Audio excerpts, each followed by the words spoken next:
Hi, my name is Angela Huffman with QuiltedJoy.com. I want to show you a new tool you're going to love for piecing and how to keep your seam allowances perfectly perfect no matter which machine that you are using.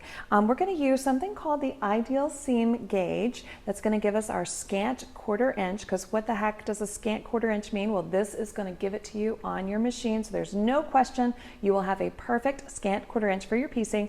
And then I'm going to show you how to use the Ideal Seam Guide. There's different sizes of this, but the two work in tandem so that you have a perfect seam allowance for your piecing, so all of your patches will work on your quilt. Let's take a look at how this works on a sit-down domestic machine.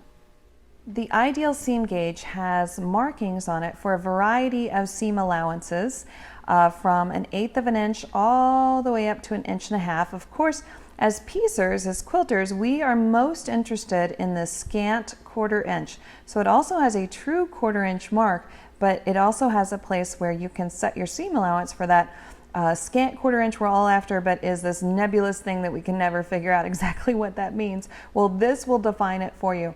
So each of these seam allowance markings, there's a hole in the seam gauge, and you're going to use that with the needle in the foot of your machine, and then you're going to use one of the sizes of the Ideal Seam Guide. So there's a 5-inch size, there's a 10-inch size, and then my favorite is the big one. It's the 15-inch seam guide. And what's great about these is that on the back is this sticky bit here, and it's a little hard to see, but trust me, my fingers stick into it really nice. And this will nest up against that seam gauge and stick to the throat of your machine or your table, or in my case, it's this acrylic see-through top that I have on my machine. And then I can just lift that off when I need to gain access to my bobbin. If you have a top-loading bobbin, if you have a side-loading bobbin, you wouldn't even need to take this off, really. But when it fills up with lint, you can actually clean it off, and then it'll get sticky all over again. I'll show you how to do that in a minute. But first, let's use the seam gauge to get our true scant 1/4 inch to do our piecing with. So I've got my needle all the way to the right, and I'm just gonna drop my needle really carefully into that scant 1/4 inch hole that is marked on the seam gauge, and then I'm going to drop my foot down so that now it is pushed up against the throat of the machine, and this now will let me put my Ideal Seam Guide there right up against that gauge, and now I can stick this down and it's going to stick to the throat of my machine. Notice that on these seam guides there's a cutout here, so I have a straight side that could go against the gauge this way, but do you see how this is cut out? Well, if you have your walking foot on, then you would use this side of the seam guide, because that gives you that room for that walking foot to just nest right down in the seam guide, or you would use it on this side if you do not have your walking foot on. So pretty cool. So we've got this one is the 15-inch, and I've got it stuck to my table and the throat of my machine. So now I can release my needle and bring up my presser foot and get that gauge out. And now I'm all ready to run a seam for my scant 1/4 inch. So let's put a leader in here to lock in my my thread.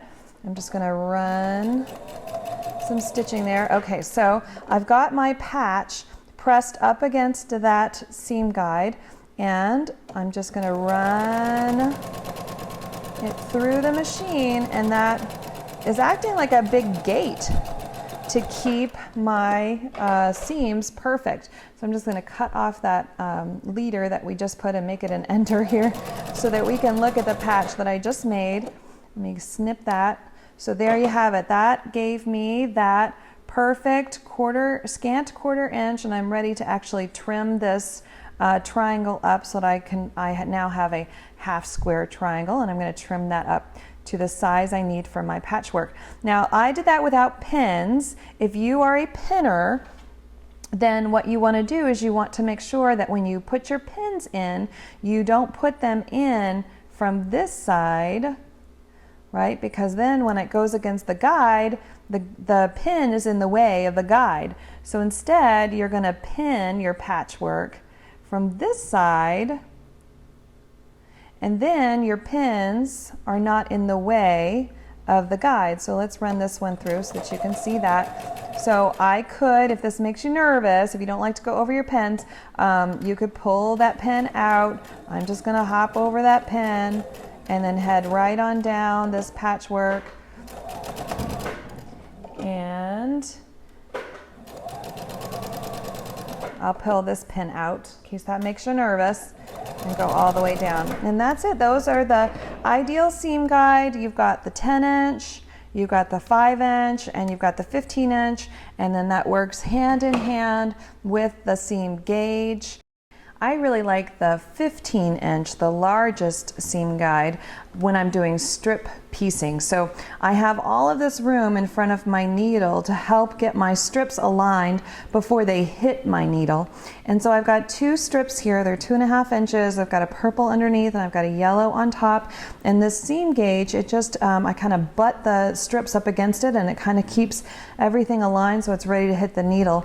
I will say if you have an acrylic tabletop like this, or if your machine is set down into a table, you want to be sure that the tabletop is even with the throat of your machine, so that when the guide is stuck to your throat and stuck to your table, it's all on one level plane.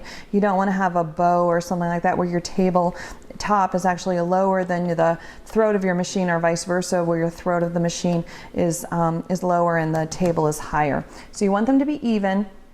And I just nest those strips up against the seam guide, and then I just allow the feed dogs to do the work, and I'm kind of pushing that strip up against the seam guide so that I have my perfect scant 1/4 inch happening now because of the long seam guide helping to guide this fabric into the needle.